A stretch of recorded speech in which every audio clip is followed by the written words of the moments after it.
उत्सर्जन किसे कहते हैं तुम्हें यहाँ से समझना है। तो देखो बच्चों, उत्सर्जन उत्सर्जन किसे कहते हैं, चैप्टर का नाम ही है उत्सर्जन किसे कहते हैं। तो आपको अच्छी तरह से समझना है उत्सर्जन किसे कहते हैं। जीवों के शरीर में, किसके नो, जीवों के शरीर में उपापचय, यहाँ क्या है नो, उपापचय। जीवों के शरीर में उपापचय क्रियाओं के फलस्वरूप उत्पन्न गंदे या अपशिष्ट उत्सर्जी पदार्थ को शरीर से बाहर निकालने की प्रक्रिया को उत्सर्जन कहते हैं। रे हमारे शरीर में बहुत सारे पदार्थ जो है ना उत्सर्जन होता है, जैसे मलमूत्र भी एक उत्सर्जन है। अब बता, हम पानी से पीते हैं, जो टॉयलेट के रूप में हम उसको बाहर करते हैं, उसमें बहुत सारे अमोनिया रहता है, यूरिया रहता है, बहुत सारे विषैला पदार्थ रहता है, उस सबको हम बाहर निकालते हैं, उत्सर्जन उसे ही कहते हैं। यह बात समझना, हम ही बोले देखो गंदे अपशिष्ट उत्सर्जी, उत्सर्जी पदार्थ को शरीर से, हमारे शरीर में जो उत्पन्न होता है, हमारे शरीर में जो उत्सर्जित होता है, उसको हम बाहर निकलने की प्रक्रिया को क्या बोलेंगे, उत्सर्जी बोलेंगे। क्या बोलेंगे नो, उत्सर्जी है। देखो, जीवों के शरीर में उपापचय क्रिया, जीवों अर्थात हमें मानव में, जीवों के शरीरों में उपापचय क्रियाओं को अर्थात फलस्वरूप उत्पन्न गंदे अवशिष्ट पदार्थ को बाहर निकलने की प्रक्रिया को हम बोलते हैं उत्सर्जी। क्या बोलते हैं, उत्सर्जी। अगला क्वेश्चन है, उत्सर्जी पदार्थ क्या है। उत्सर्जी पदार्थ क्या है, रेनो आहार नाल में, कहाँ पे नो, आहार नाल में पाचन के बाद पचा भोजन अवशोषित होकर परिवहन द्वारा कोशिकाओं में पहुंचता है। यह उनमें अनेक उपापचय क्रियाएं होती है, जिसे ग्लूकोज तथा वसा अम्लों का ऑक्सीकरण एवं प्रोटीन का विखंडन इत्यादि। इन क्रियाओं के फलस्वरूप कुछ ऐसे पदार्थ का भी निर्माण होता है जो शरीर के लिए अनावश्यक एवं विषाक्त होता है। इन्हें पदार्थ को उत्सर्जी पदार्थ कहते हैं। देखो, हमारे शरीर में जब भोजन करते हैं तो उसमें दो प्रकार के पदार्थ, एक शुद्ध पदार्थ है, एक अशुद्ध पदार्थ है। जो कि शुद्ध पदार्थ हमारे रक्त कोशिकाओं से मिलके शरीर में क्या करते हैं, अपना काम करते हैं, और जो विषैला पदार्थ है, जो अपशिष्ट पदार्थ है, हम अपने शरीर से उसे बाहरी मल द्वारा इसको बाहर कर देते हैं। आपको फिर से समझना है कि आहार नाल में पाचन के बाद जब हमारे शरीर में आहार नाल जो है वहाँ भोजन पच जाता है। जब भोजन पचने के बाद पचा भोजन अवशोषित होकर क्या होकर जब भोजन पचता है तो पचने के बाद वह अवशोषित होकर परिवहन द्वारा कोशिकाओं में, अब देखो भोजन पचा, विटामिन निकला, अपशिष्ट अलग हुआ विटामिन, तो वह हमारे शरीर में परिवहन अर्थात धमनी के द्वारा, शिरा के द्वारा, रक्त के द्वारा वो परिवहन करेगा। अब परिवहन करके कोशिकाओं में पहुंचता है। अब कोशिकाओं में पहुंचने के बाद उनमें अनेक उपापचय, अनेक प्रकार की क्रियाएं होती है, जैसे ग्लूकोज हमारे शरीर में होती है, वसा होती है, अम्लों का ऑक्सीकरण एवं प्रोटीन का विखंडन, ये सब विखंडन अर्थात टुक्सबा है इत्यादि। इन क्रियाओं के फलस्वरूप कुछ ऐसे पदार्थ का भी निर्माण, इस सब के विखंडन से, टूटने से कुछ ऐसे पदार्थ का निर्माण होता है जो शरीर के लिए अनावश्यक, जो ऐसे पदार्थ जब ग्लूकोज को, वसा को, कार्बोहाइड्रेट सब टूटने के बाद कुछ ऐसा पदार्थ का निर्माण होता है जो हमारे लिए अनावश्यक हानिकारक है एवं विषाक्त होते हैं। इन्हीं पदार्थ को हम उत्सर्जी पदार्थ कहते हैं। इन्हीं को क्या कहते हैं, उत्सर्जी पदार्थ कहते हैं। अगला क्वेश्चन है मानव शरीर के प्रमुख उत्सर्जी अंग का नाम लिखना। मानव के शरीर में जो उत्सर्जी अंग है उस सब अंग का नाम अब तुम्हें बताना है कि सर हमारे शरीर में कौन ऐसा उत्सर्जी अंग है, उसका नाम आप क्या करें, बताएं। अरे मानव का प्रमुख उत्सर्जन अंग है निम्नलिखित। मानव का प्रमुख उत्सर्जन अंग क्या है, निम्नलिखित है। पहला है त्वचा। पहला क्या है, हमारे शरीर में देखो ना, ये त्वचा है, हमारे शरीर के सबसे बड़ी अंग भी मानी जाती है त्वचा। देखो मानव का प्रमुख उत्सर्जन अंग निम्नलिखित है। एक नंबर में हम तुमको त्वचा के बारे में बताएंगे। मानव शरीर का सबसे बड़ा उत्सर्जन अंग त्वचा। पूछेंगे मानव शरीर का सबसे बड़ा उत्सर्जन अंग का नाम क्या है, तो बोलना त्वचा। क्या बोलना नो? त्वचा।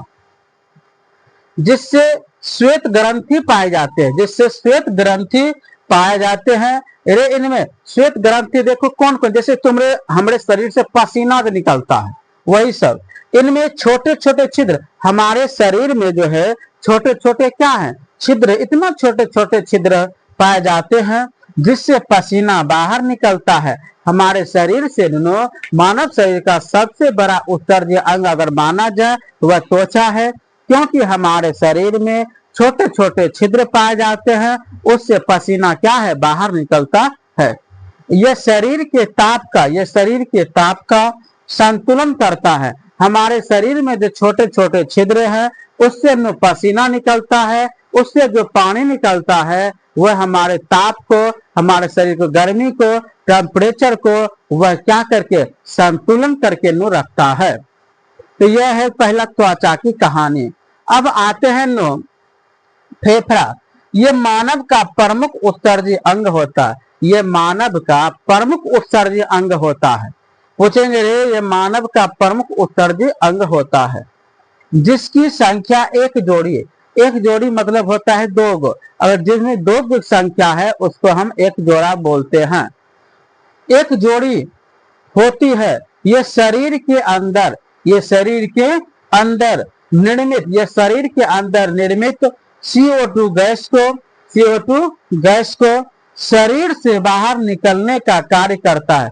शरीर से बाहर निकलने का क्या करता है? कार्य करता है, वर्क करता है। इसके अलावा लहसुन और मसाला के दुर्गंध के बाहर करने का कार्य करता है। तो तुमको देखो, आप एक बार रिवीजन हम करवा देते हैं फिर से। पहला है चैप्टर 4 उत्सर्जन है ध्यान से समझना। उत्सर्जन किसे कहते हैं? उत्सर्जन जीवों के शरीर में उपापचय क्रिया के फलस्वरूप उत्पन्न गंदे अर्थात अपशिष्ट पदार्थ को, अपशिष्ट उत्सर्जित पदार्थ के शरीर से बाहर निकलना। बाहर करने की प्रक्रिया को हम क्या करेंगे? अर्थात हम अपने शरीर से गंदे पदार्थ को, उस गंदे पदार्थ को, अपशिष्ट पदार्थ को बाहर निकालने की प्रक्रिया को हम उत्सर्जित कहते हैं। अब देखो उत्सर्जित पदार्थ क्या है? उत्सर्जित आहार नाल में पाचन के बाद पचा भोजन अवशोषित होकर परिवहन द्वारा कोशिकाओं में पहुंचाता है। यहाँ उनमें अनेक उपापचय क्रियाएं होती है, जैसे ग्लूकोज है, जैसे क्या है ग्लूकोज तथा वसा अम्लों का, ग्लूकोज का हुआ वसा अम्लों का हुआ ऑक्सीकरण एवं प्रोटीन का विखंडन इत्यादि। इन क्रियाओं के फलस्वरूप कुछ ऐसे पदार्थों का भी निर्माण होता है जो शरीर के लिए अनावश्यक है, जो शरीर के लिए अनावश्यक एवं विषाक्त होते हैं। इन्हीं पदार्थ को उत्सर्जित पदार्थ करते हैं। हमारे शरीर में जो विषाक्त पदार्थ है उसको बाहर निकालेंगे, अनावश्यक विषाक्त होते हैं, इन्हीं पदार्थ को हम उत्सर्जित कहते हैं। मानव शरीर के प्रमुख उत्सर्जित अंग का नाम लिखे। मानव शरीर के प्रमुख उत्सर्जित अंग का नाम लिखे। मानव प्रमुख उत्सर्जन अंग दोनों निम्नलिखित है। उसके कौन है? त्वचा। मानव शरीर का सबसे बड़ा त्वचा अंग है मानव शरीर का सबसे बड़ा उत्सर्जित अंग माना गया त्वचा होती है, जिससे श्वेत ग्रंथि पाई जाती है। कौन ग्रंथि? श्वेत ग्रंथि पाई जाती है। इसमें छोटे छोटे छिद्र पाए जाते हैं जिससे पसीना बाहर निकलता है। हमारे शरीर में छोटे छोटे क्या है? छिद्र पाए जाते हैं जो कि पसीना के रूप में पानी क्या है? बाहर निकलते हैं। ये शरीर के ताप को, टेम्परेचर को बनाए रखने में, संतुलन बनाए रखने में हमें हेल्प करता है, मदद करता है। क्या करता है? मदद करता है। अंतिम देखो है फेफड़ा। ये मानव का प्रमुख उत्सर्जन अंग है जिसकी संख्या एक जोड़ी अर्थात 2 होती है। ये शरीर के अंदर निर्मित CO2 गैस को शरीर से निर्माण जो होता है CO2 गैस बाहर निकलने की कार्य करता है। इसके अलावा लहसुन और मसाला की दुर्गंध को भी बाहर करने का क्या करता है, काम करता है। तुम देखो साफ साफ लिख लेना नो, हम अभी तुम इसको उतारो, हम फिर तुमको आगे बताते हैं। लिखो, तो तुम सब उतार लिया, समझ लिया। अब मैं तुमको देखो उसके आगे बताता हूँ। ये देखो उसी में जो अभी बताए थे नो, त्वचा बताइए दिए आपको। उसके बाद यकृत आपको पढ़ना है, लीवर जिसको बोलते हैं नो। इसमें उत्सर्जन का ये सब अंग है। उत्सर्जन का क्या है नो, अंग। यकृत को इंग्लिश में लीवर बोलते हैं। यकृत को इंग्लिश में क्या बोलते हैं नो, लीवर। ये शरीर की सबसे बड़ी ग्रंथि होती है। ये शरीर की सबसे बड़ी क्या होती है, ग्रंथि। पूछेंगे मानव शरीर के सबसे बड़ी ग्रंथि का नाम क्या है, तो आपको बोलना है लीवर, जिसको बोलते हैं नो यकृत। क्या बोलते हैं नो, यकृत। अब देखो ये शरीर की सबसे बड़ी ग्रंथि होती है, जिसका वजन 1.5 से लेकर 2 केजी का होता है। आपसे पूछेंगे रे नो, जिसका वजन बता कितना होता है नो, 1.5 से लेकर 2 केजी का होता है। इसे जिगर भी कहा जाता है। इसे क्या कहा जाता है नो, जिगर भी कहा जाता है। आप यकृत बोलो, लीवर बोलो, जिगर बोलो, सब एक ही है। यह प्रोटीन के पाचन से बने एमिनो अम्ल को अमोनिया में बदल देता है।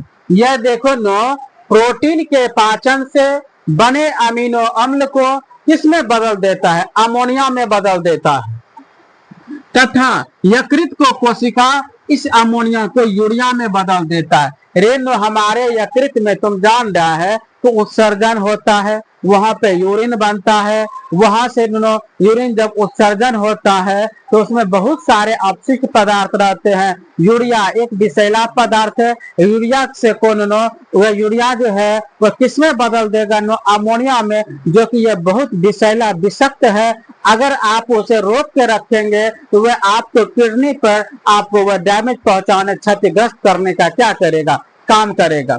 तो तुम देख लो, यकृत ये शरीर की सबसे बड़ी ग्रंथि होती है। पूछेंगे रे मानव शरीर की सबसे बड़ी ग्रंथि का नाम यकृत, लीवर, जिगर, इस तीनों एक ही है। और सबसे छोटी ग्रंथि का नाम पूछेंगे तो बोलना पीयूष ग्रंथि। क्या बोलेगा, पीयूष ग्रंथि। जिसका वजन, यकृत का वजन कितना है नो, 1.5 से 2 केजी का होता है। 1.5 से 2 केजी का होता है। इसे जिगर भी कहा जाता है। इसे क्या कहा जाता है नो, इसे जिगर भी कहा जाता है। ये प्रोटीन के पाचन से बने होते हैं। ये किसके बने होते हैं नो, प्रोटीन के पाचन से बने होते हैं। बने एमिनो, देखो प्रोटीन के पाचन से बने एमिनो अम्ल को अमोनिया में, एमिनो अम्ल को ये किसमें बदलेगा, अमोनिया में नो बदल देता है। तथा यकृत की कोशिकाएं, किसके नो, यकृत की कोशिका अर्थात लीवर की कोशिका इसे अमोनिया को यूरिया में बदल देते हैं। अमोनिया को किसमें बदल देते हैं, यूरिया में बदल देता है। अब देखो यह क्वेश्चन भी बहुत वीवीआई है, डायलिसिस मशीन क्या है। पूछेंगे डायलिसिस मशीन क्या है, इसके बारे में समझते हैं। कह रहे कि अगर किसी व्यक्ति को चोट, ये चोट नहीं पड़ना, ये चोट है, चौकट चोट। अगर किसी मनुष्य को गाड़ी चला रहा है, चोट लग गया, क्षति हो गया, हड्डियां टूट गया, अगर किसी व्यक्ति को चोट लग जाने के कारण यह संक्रमण या मधुमेह, संक्रमण बीमारी किसे कहते हैं, वैसा बीमारी जो मनुष्य को शरीर में, एक शरीर से दूसरे शरीर में अगर फैले उसको बोलते हैं संक्रमण बीमारी। जैसे आपका खुजली, दीना, ये सब क्या है, कोरोना वायरस, ये सब संक्रमण बीमारी है। या मधुमेह, मधुमेह के इंग्लिश में बोले थे रेनो डायबिटीज, जिसको बीपी हाई हो जाता है।